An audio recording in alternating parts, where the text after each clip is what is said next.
Welcome to the October edition of Digging Up Positivity. This month we'll cover some of the game news, nature, delicious nums, the fandom and more. Our featurette will certainly be of interest to My Little Pony fans, as last month the current series had their grand finale. And what a long, strange but awesome trip it has been. So it comes natural that we focus a little bit on that fandom this very month.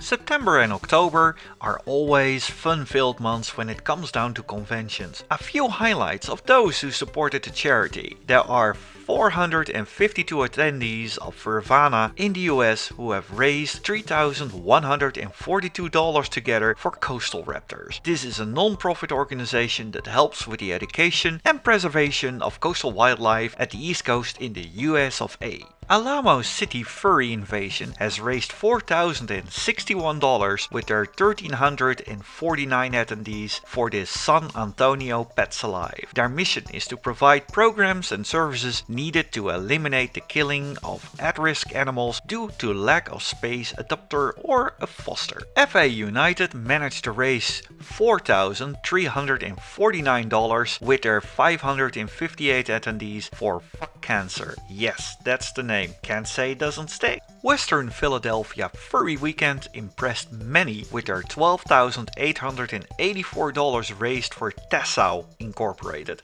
an organization devoted to the conservation, rehabilitation and rescue of wildlife. They had 398 visitors, thus yielding an impressive $32 average per visitor. With the end of the year nearing, I am curious if they will be this year's highest average. And last but not least, we have Aquatifur, where 560 attendees managed to get $7,019 together for feather friends and rescue. If you have any conventions or meets that help the charity, please do let me know and I'd be happy to cover it. This month, the Sophia Children's Hospital in the Dutch city of Rotterdam had some furry visitors. Besides dancing around with the little ones, there were various fun activities and they walked around visiting some of the little ones in their rooms. We did cover Savestate's progress on a furry mod in the previous episode. I am proud to announce that it has been released this month. You can finally have your Antro self or your friends in The Sims 4. What kind of character will you make? Comment below, I'd love to hear about it.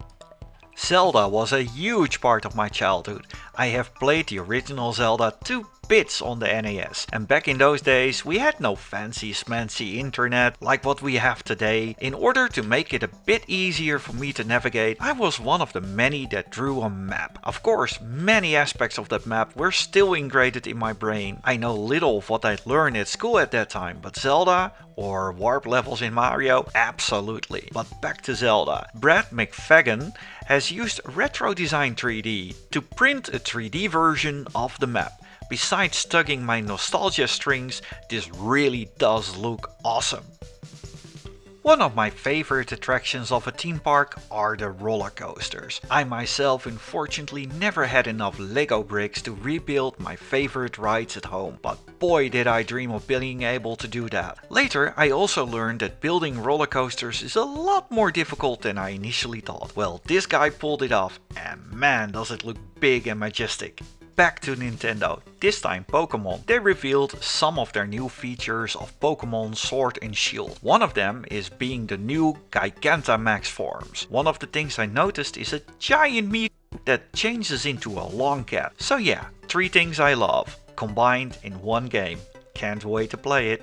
Nowadays you have plenty of alternatives of meat. Vegan and vegetarian dishes are becoming more and more mainstream, and meat replacement products are certainly getting a lot better, but many of us would still like to enjoy their hamburgers. For years people are developing lab-grown meat, while only a few years ago the first lab-grown burger costed little over $300,000 to make, but the prices did go down dramatically. Future Meat Technologies has now raised $14 million in new financing to build the first pilot manufacturing production of cell-made steak, and they managed to bring the price down to $10 per pound, or $4 when you add some plant-based meat substitutes in there. They expect to reach consumer markets in 2022, and knowing this is an extremely new concept, I am eager to see how this will go through several tests for food standards and regulations. When it finally is in the supermarket, I will certainly give it a go. Then again, I have been eating snails, I'm a meerkat, we meerkats eat anything. But what is a good burger without something on the side? Yes, a milkshake would do just nicely, but that comes with a straw. And these have been the subject of quite some scrutiny. Plastic straws cause a lot of pollution when they are discarded. Now chains like McDonald's have been experimenting with paper alternatives, but they turned out to be just as bad as plastic and even less usable. However, a solution has been in the making, and it seems to be pasta straws. Now hold up, I know it sounds silly, but these things are tasteless and can be discarded just on the compost heap. They are called strudels and can be used with cold beverages. Hot ones too, but then you get some noodle soup, so if you want that, use the hot ones.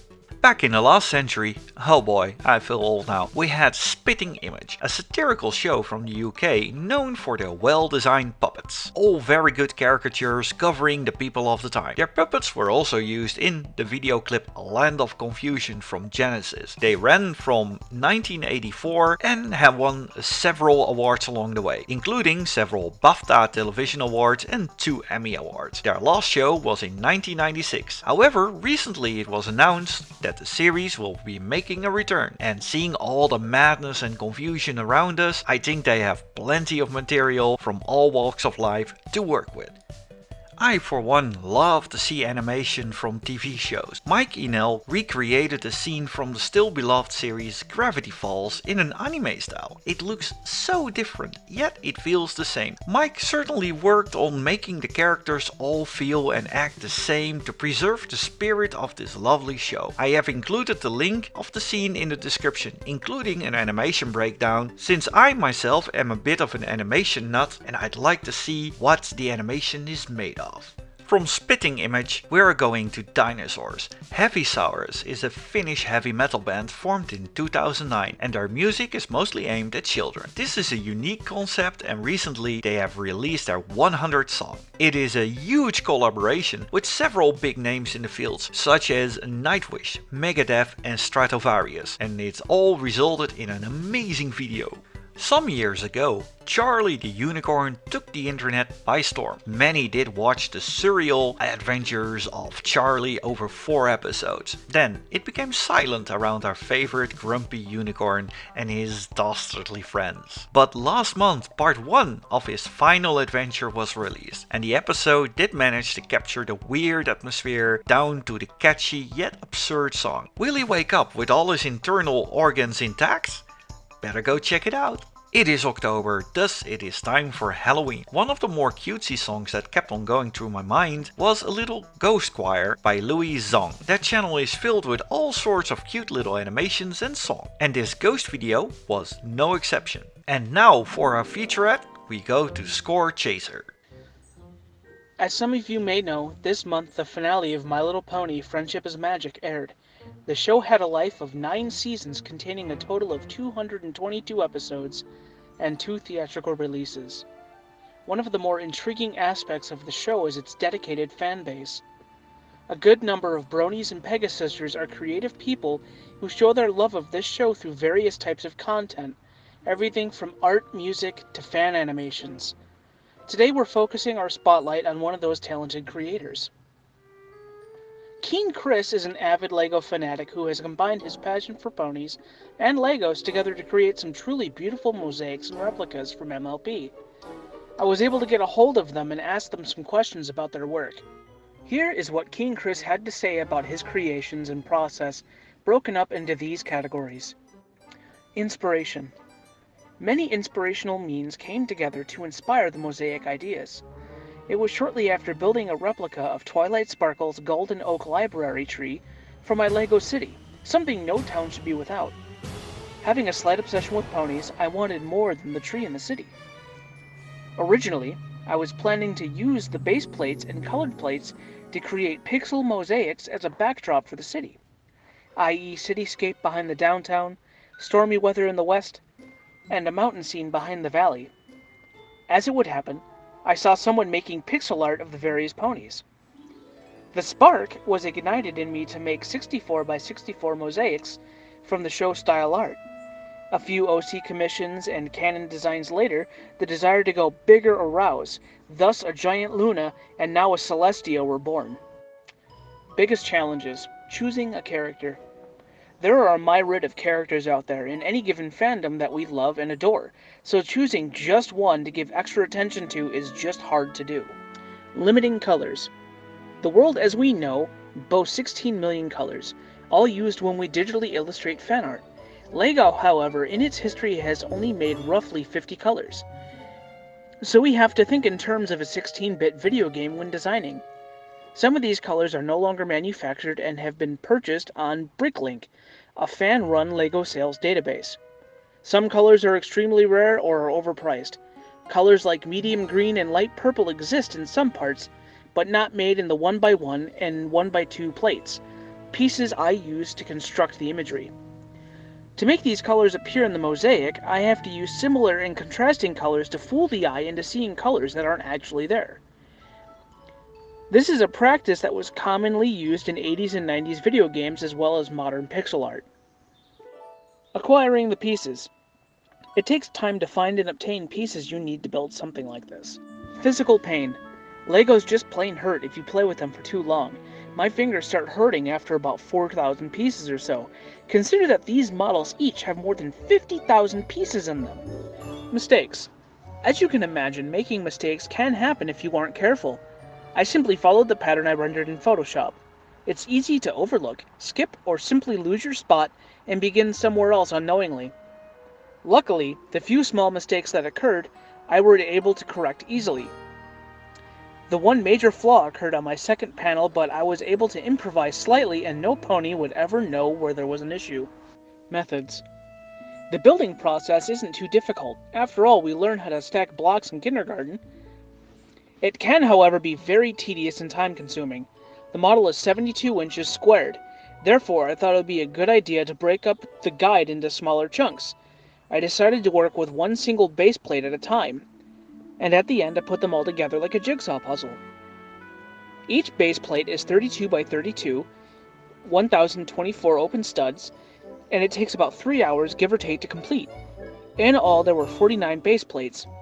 On a side note, the smaller pony mosaics I built used a total of 4 base plates. Much easier and more affordable if anyone wishes to try a project like this. To complete the structure, I used lag bolts on the back of the base plates to mount them to a 2-inch thick foam board insulation and then onto a square frame built from 2x4 boards. This allows 2 people to remove the foam from the backboard similar to a pegboard for easy transportation. Still looking for a better method. And this wraps up our October's episode. Thank you very much for watching. We'll be back with another episode about the 30th of November. Thank you very much for watching, liking and commenting. A special thanks goes to the special people for sponsoring my channel, making all of this easier and possible. Isnula, Els Dekkers, Taros, Chica, Kitako, Falconeo, Hanzana, Cosmic with a K and Scorechaser. See you next month and stay awesome and all the hugs.